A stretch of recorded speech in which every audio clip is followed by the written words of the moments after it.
Navigating Ukraine.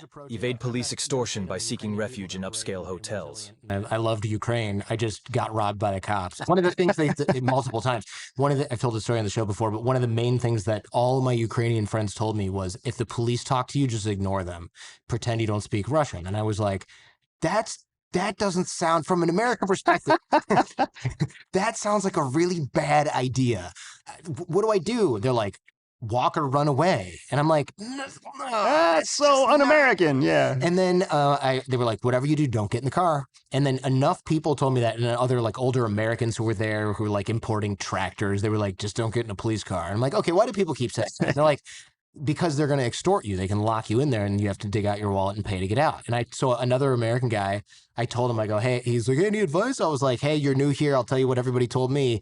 If a cop talks to you, don't talk to him and don't get in the car. And he's like, oh, okay. And then a week later, he's like, dude, I didn't follow your advice. A cop talked to me and I got in the car and then he locked me in there until I emptied my wallet. And I was like, oh, so it does happen. Okay. All right. And I remember cops talking to me too. And I was just like, sorry, no Russian. And just like duck into a hotel.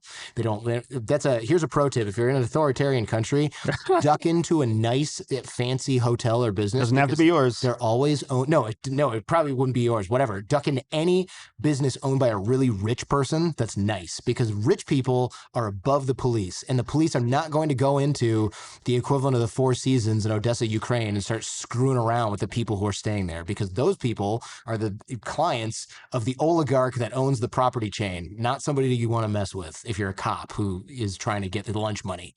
So that was always my trick. It was like, if someone's messing with me, I'm like, let me just go in my hotel and grab it real quick. And I'm just, I'm not coming out. I'm sitting there talking to the concierge. Absolutely. I remember talking to the concierge at a 5-star hotel in Odessa, or maybe whatever, it was a city in Ukraine, wherever I was. And I said, the cops are outside. And he goes, oh, you can just stay here. You want some coffee? I was like, yeah, sure. And the cop eventually sort of like wandered in to look. And the concierge, I didn't understand what he said, but it was basically the equivalent of, get out of here right now, or I'm going to call my boss, who's going to call his boss, who's going to call your boss's boss's boss. And you're going to be outside with an empty pot collecting change after this. Because that cop was basically like this, and then just sort of like, oh, like one of the hands in the air, shuffle away kind of things.